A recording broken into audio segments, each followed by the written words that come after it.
Bonjour à toutes et à tous. Je vous salue, peu importe là où vous êtes. Moi, je vais bien et je vais parfaitement bien.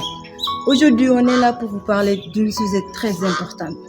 Des questions à qui j'entends toujours dans mon entourage. Les gens se posaient les mêmes questions. Des questions à qui ils n'ont jamais cherché de réponse ou bien ils ont cherché mais ils n'ont pas pu trouver. Donc, j'en ai marre de voir les gens souffrir, de voir qu'il y a des gens qui ne comprennent pas. Bref. Bon, maintenant, je vais vous poser des questions. Des questions à qui vous allez essayer de me répondre. Et après, vous allez essayer de me dire, est-ce que vous entendez toujours les mêmes questions? Et j'en suis sûre que ça sera le cas. Allons-y. Ma première question est que, pourquoi un homme est triste, tandis qu'un autre est heureux? L'autre question est que, pourquoi celui-ci est joyeux et prospère, tandis qu'un autre est déprimé et malheureux?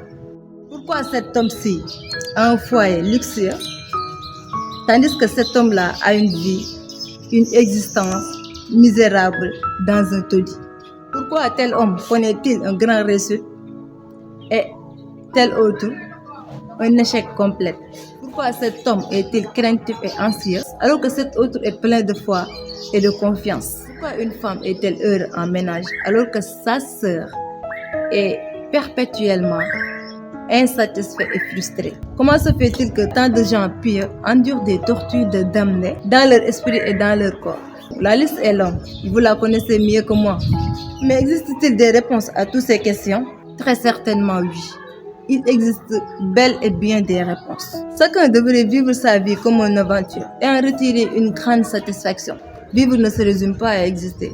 Mais la plupart des hommes et des femmes sont tellement pris par les menus exigences de la vie qu'ils ne savourent pas le privilège extraordinaire d'être en vie. Et vous savez quoi? La plupart des gens s'expérimentent qu'à partir de la joie et satisfaction que Dieu a semé sur leur route. Mais existe-t-il un moyen de changer cela et d'insuffler un souffle nouveau? Bien sûr que oui, c'est ça qu'on va parler aujourd'hui. Parfois, je vois les gens dire que prier. À chaque fois qu'il y a un danger, à chaque fois que tu es déprimé, quand quelqu'un a des problèmes, êtes-vous sérieux là? Ça me fait rire parfois, ça me fait rire beaucoup. Ne jouez pas avec votre vie.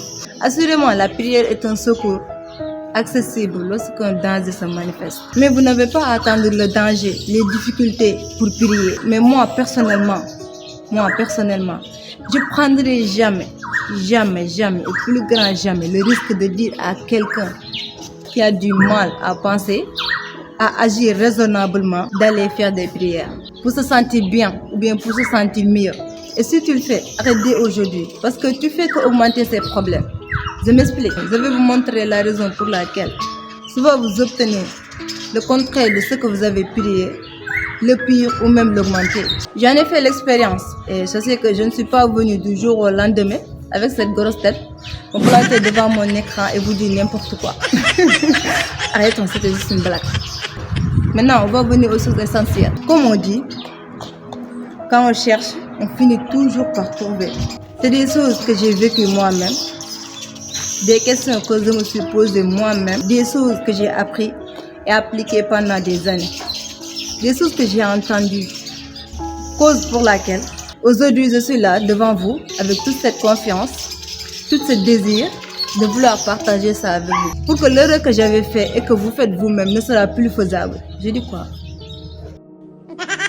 Donc, ce que je veux que vous compreniez est que ce n'est pas la chose à laquelle on croit qui apporte l'exaucement. La réponse à la prière résulte du fait que le subconscient répond à l'image mentale, c'est-à-dire à la pensée qui est entretenue dans l'esprit. Cette loi de la croyance agit dans toutes les religions du monde. Le bouddhisme, le chrétien, le musulman, le juif, peu importe, peuvent tous obtenir des réponses à leurs prières.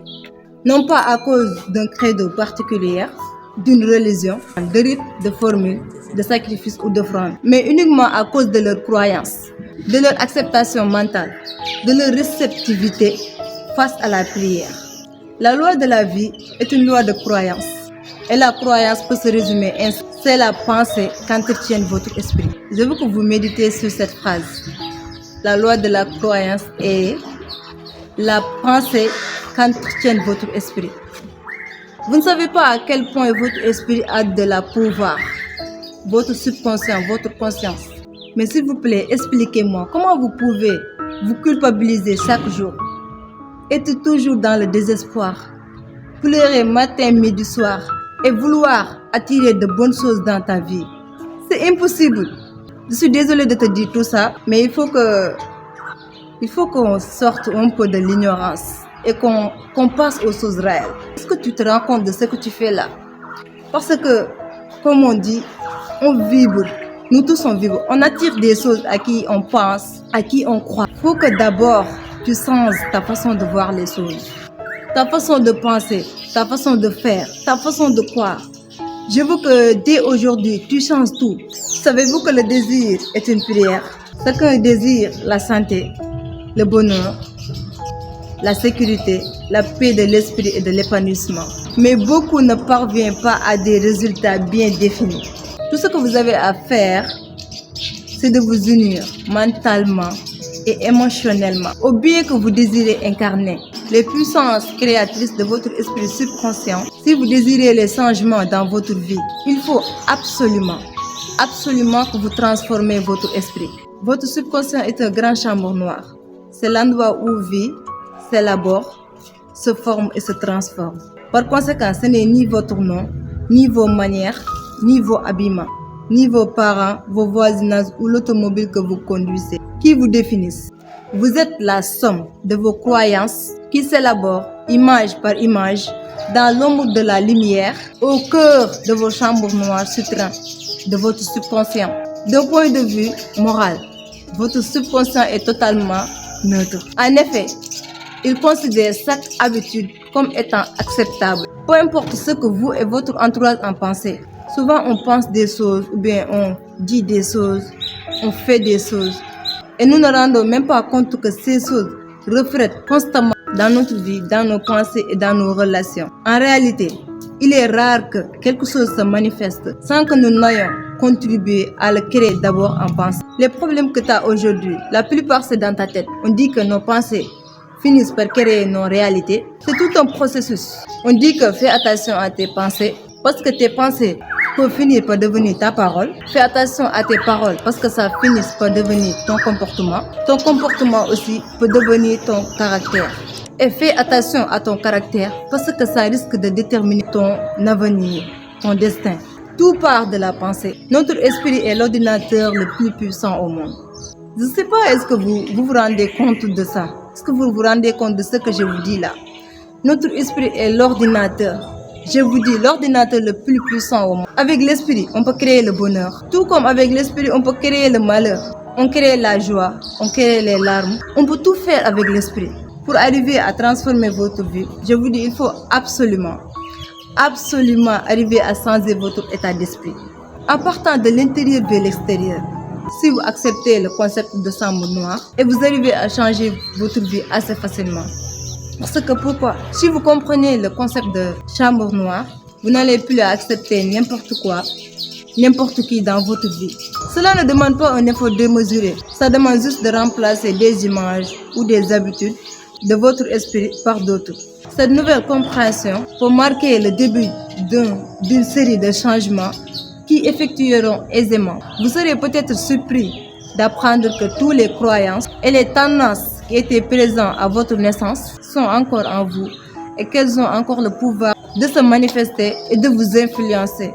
Par exemple, si vous êtes convaincu que le fait de s'asseoir près d'un ventilateur vous donne le corticolis, votre inconscient s'assurera que vous en souffrez à chaque fois que vous serez à proximité d'un ventilateur.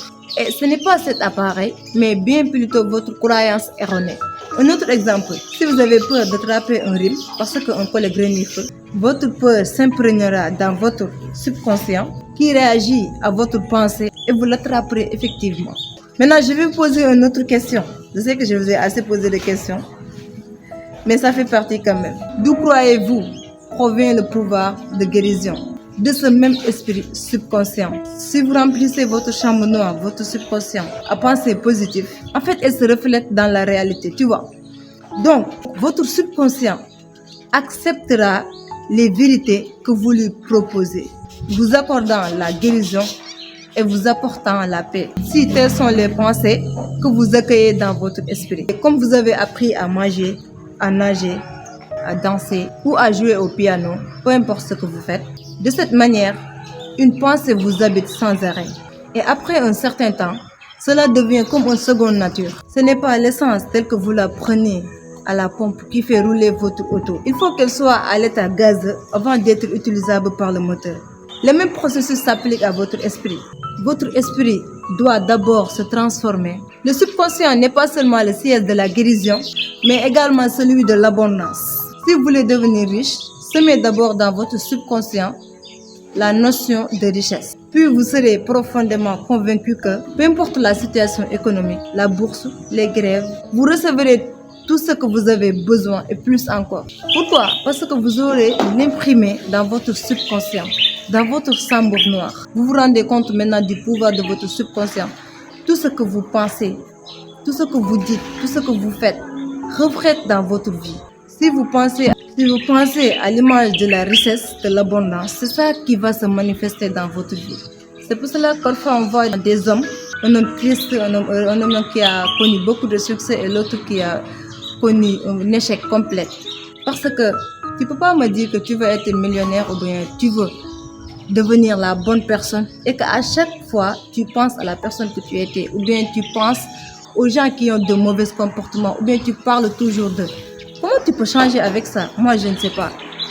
Si tu vas incarner des choses sur toi, crois à ces choses. Ne te dis pas que c'est impossible ou bien n'essaye même pas de penser pendant une seconde que ça peut être impossible. Dis-toi que c'est toujours possible. Aie la confiance, la foi, la détermination et la croyance. Donc, si vous avez convaincu votre esprit que vous aurez de la richesse, que vous aurez de l'argent, et que peu importe ce qui va se passer, et que même si le gouvernement faisait faillite et vous perdrez tous vos biens, tout ce que vous avez, vous attirerez quand même de la richesse et vous ne manquerez de rien. Maintenant, je vous dis, commencez à remplir votre esprit de tout ce que vous croyez vrai, aimable et noble. Et ces qualités commenceront à manifester autour de vous. Ces affirmations vous inspireront un sain respect pour vos pensées et vous ne serez plus victime de l'image qui vous hante. J'espère qu'à partir d'aujourd'hui, vous allez prendre conscience de beaucoup de choses. Vous allez arrêter de faire beaucoup de choses qui vous gâchent la vie. Vous allez arrêter de vous culpabiliser et de croire à ce que vous voulez. En fait, c'est ça. Si tu n'as pas la foi, si tu n'as pas confiance à ce que tu veux, si tu doutes de ce que tu veux réaliser, comment tu veux que ça se réalise? Il faut d'abord que tu y crois. Et je te jure, si tu crois à ce que tu veux, si tu crois à ce que tu veux réaliser, je te jure dès aujourd'hui que ça va se réaliser, peu importe ce qui se passe. Je ne te dis pas le fait de me dire, je crois à ce que je veux. Non, le fait d'y croire, d'y mettre tout ton âme, le fait de ne même pas penser une seconde à y douter, le fait d'y croire complètement, je dis. Et je vous jure que tout ce que vous croyez se réalisera. Merci d'avoir suivi jusqu'à maintenant. C'était une nouvelle renaissance. Investis sur toi et le meilleur suivra. Merci.